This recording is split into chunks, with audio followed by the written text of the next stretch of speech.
मुझे गर्मियों में बहुत पसीना आता था। मेरे कपड़े सारा दिन पसीने से भीगे रहते।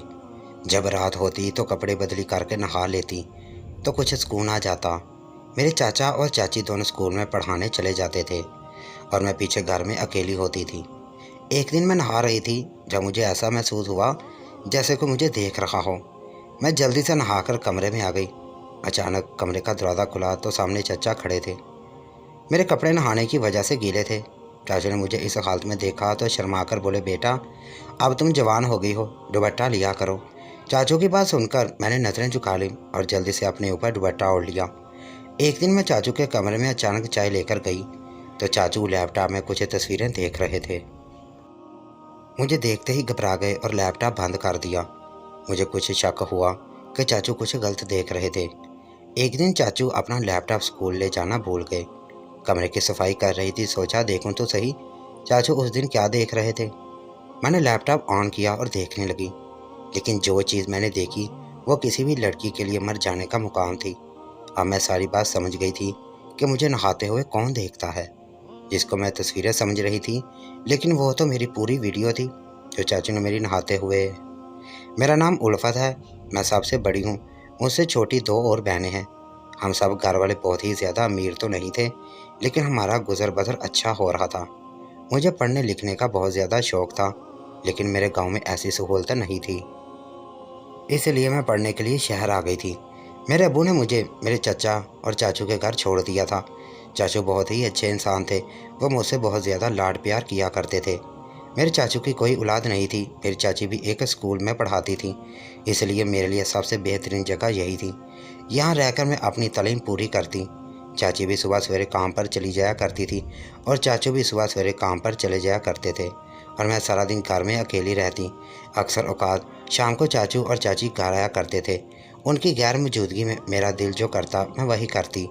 मुझे खुली आज़ादी मिली हुई थी, मेरे ऊपर यहाँ कोई रोक टोक नहीं थी। मैं भी सुबह सवेरे उठकर कॉलेज चली जाया करती और शाम को घर आती।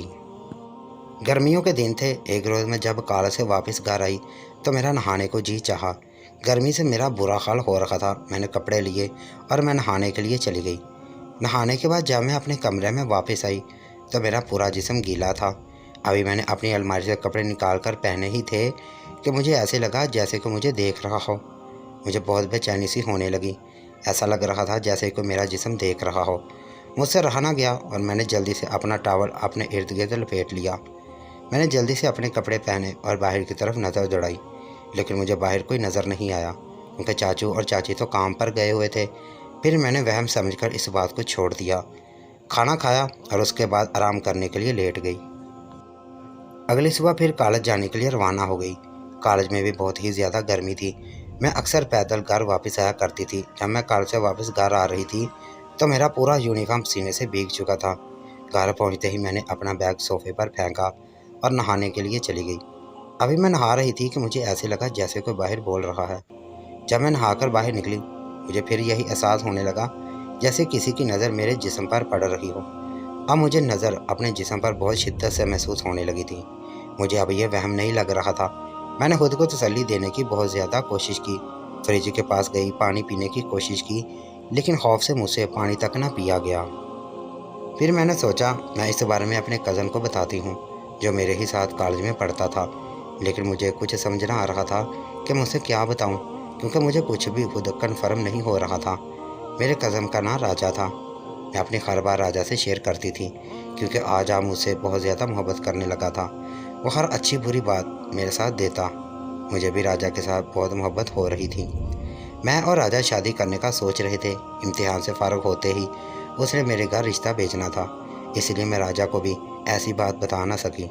चाचा चाची को बताने की कोशिश की, लेकिन वो रात को थक जाते थे और घर आते ही अपने कमरे में जाकर सो जाते। घर में भी अकेली रहती थी, ऐसा कोई नहीं था जो मेरी इस हालत को समझ सकता। अब मुझे खौफ आने लगा। अब मैं कॉलेज में भी हर वक्त परेशान रहने लगी और इस बात के बारे में सोचती रहती कि कौन मुझे और मेरे जिस्म को देखने की कोशिश करता है। राजा को मेरी परेशानी का अंदाज़ा हो रहा था। वो मेरे और करीब होने लगा, हर वक्त मेरे साथ रहने लगा और हर मामले में मेरी मदद करने लगा। इम्तिहान में सिर्फ 2 दिन रह गए थे। रात को मैं देर तक पढ़ती रहती। एक रोज़ मैं रात को पढ़ रही थी, मुझे ऐसे महसूस हुआ जैसे कोई बाहर बुला रहा है। आज मैंने ये फैसला कर लिया था कि मैं सच का पता लगा कर रहूँगी। मैं बहुत घबराई हुई थी। कमरे से बाहर निकली और किचन की तरफ चल दी। जैसे ही मैं किचन में दाखिल हुई, सामने चाचू खड़े थे। चाचू, आप यहाँ इस वक्त क्या कर रहे हैं? जैसे ही चाचू ने मेरी तरफ देखा तो उनकी नज़र मुझ पर जम गई। मैंने रात के कपड़े पहने हुए थे जो बहुत ढीले थे, और इन कपड़ों में से मेरा जिस्म बिल्कुल वाज़िह तौर पर नज़र आ रहा था। मुझे ऐसा लग रहा था जैसे चाचू मुझे ऊपर से नीचे तक देख रहे हों। चाचू मुझे इस हाल में देखकर शर्मा गए, कहने लगे, दुपट्टा लिया करो। मैं तो तुम्हारी चाची के लिए पानी लेने आया था। तुम भी अब सो जाओ, वक्त काफ़ी ज़्यादा हो चुका है। मैंने जल्दी से अपने कमरे में आ गई। अगले दिन मेरा पेपर था। मेरा पेपर बहुत ही ज़्यादा अच्छा हुआ। उस दिन मैं बहुत ज़्यादा थक चुकी थी और घर आते ही मैं सो गई। आधी रात के वक्त मुझे ऐसे लगा जैसे कोई मुझे हाथ लगा रहा है और मेरी शर्ट के बटन को छेड़ रहा है। लेकिन मैं इतनी गहरी नींद में थी कि मुझे कुछ समझ नहीं आ रहा था कि मेरे साथ क्या हो रहा है। मुझे ये भी नहीं पता था कि ये हकीकत में सब कुछ हो रहा है या फिर ये मेरा ख्वाब है। लेकिन ये एहसास बढ़ता गया और मुझे ऐसा लगने लगा जैसे मेरी गर्दन के नीचे किसी ने हाथ रख लिया हो। बेचैनी से मेरी आँख खुल गई और मैं चीख मार दी। इतना ज़्यादा खौफ था कि मैं काँप रही थी। मेरी चीख सुनते ही चाची कमरे में दौड़ती हुई आई। मुझे इस हाल में देखकर अपने गले से लगा लिया। मैंने चाची को बताया कि यहाँ कोई है। चाची कहने लगी, बेटी, यहाँ कोई नहीं है। तुम इस सारी रात जागती रही हो, तुम्हारी नींद पूरी नहीं हुई, इसलिए तुम्हारा ये वहम है। जब तुम्हारी नींद पूरी हो जाएगी तो सब कुछ ठीक हो जाएगा। बल्कि तुम यहाँ ही रुको, मैं तुम्हारे लिए नींद की गोलियाँ लेकर आती हूँ।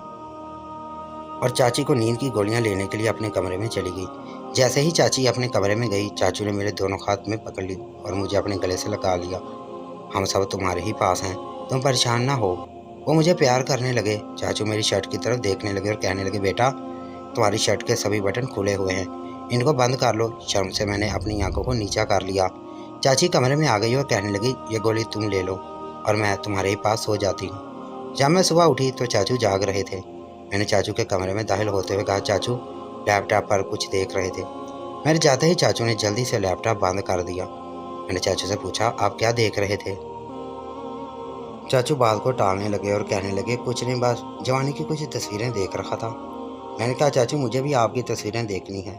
लेकिन चाचू ने बात बदल दी और कहा, जाओ, जाकर अपनी चाची को उठा दो, आज उसने अपने स्कूल की एक पार्टी में भी जाना है। मैंने चाची को उठाया और कॉलेज के लिए तैयार होने लगी।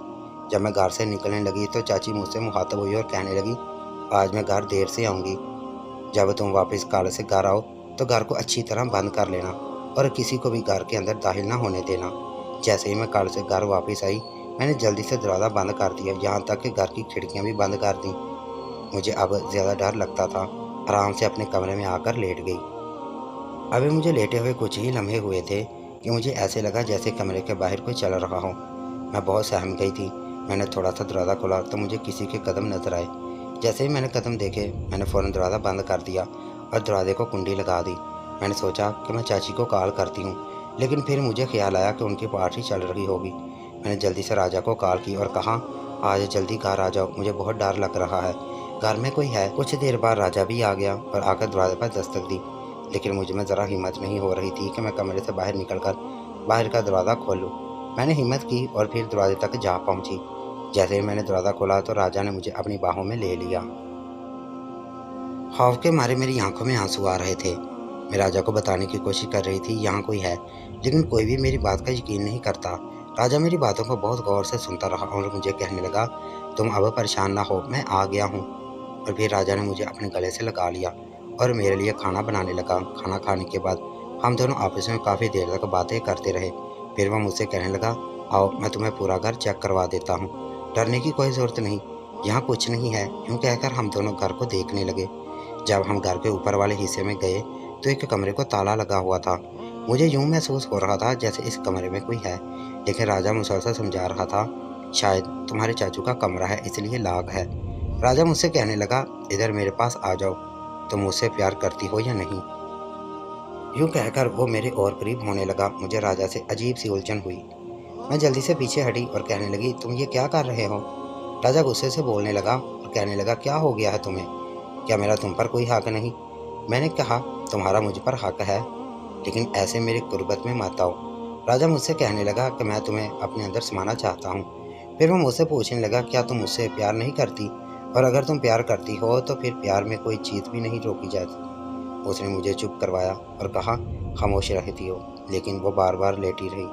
मैं उसे मनाया तो नाराज़ हो जाता, इसलिए मैंने उसे मना करना ही छोड़ दिया। मैं उससे बहुत ज़्यादा मोहब्बत करने लगी थी, इसलिए मैं उसे नाराज़ नहीं करना चाहती थी। उसका जो चीज़ चाहा वो मेरे साथ करता रहा। फिर उसने मेरे माथे पर बोसा दिया और कहने लगा मैं वापस घर जा रहा हूँ। मैंने कहा ठीक है। उसके बाद मैं अपने कमरे में आ गई और आराम करने के लिए लेट गई। नींद से बेदार होकर मैं वॉशरूम में गई और नहाने गई। अभी नहाते हुए कुछ वक्त गुजरा था, लाइट बंद हो गई। मेरी चीख निकल रही थी, खौफ से मेरा बुरा हाल हो रहा था। फिर मैंने हिम्मत करके दरवाज़ा खोला और अपने कमरे में आ गई। जैसे ही मैं अपने कमरे में दाखिल हुई, मुझे ऐसे लगा जैसे बहुत ही सख्त हाथों ने मेरा हाथ पकड़ लिया हो और मुझे कोई ऐसी चीज़ सुंघाई जिससे मैं बेहोश हुई। मैंने उसके साथ बहुत झगड़ने की कोशिश की, लेकिन उसने मुझे नहीं छोड़ा और मुझे तो वैसे भी होश नहीं था। 4 घंटे तक वो आदमी मेरे साथ सब कुछ करता रहा। मैं वो अज़ियत सहती रही, उसके अलावा मैं कुछ भी नहीं कर सकती थी। वो आदमी मेरे साथ ही मेरे बेड पर लेटा हुआ था। मेरी आंखों से आंसू निकल रहे थे। मैं बहुत सहमी हुई थी। कुछ देर के बाद वो आदमी उठा और मेरे कमरे से बाहर निकल गया। मैंने भी उसके पीछे जाने की कोशिश की, मगर मेरे साथ ही बेदर्दी से किया गया था कि मुझे दर्द से चला नहीं जा रहा था। खैर मैंने हिम्मत की और मैं दरवाजे तक पहुंच गई। बाहर जाते मुझे अपने चाचू की गाड़ी नजर आई।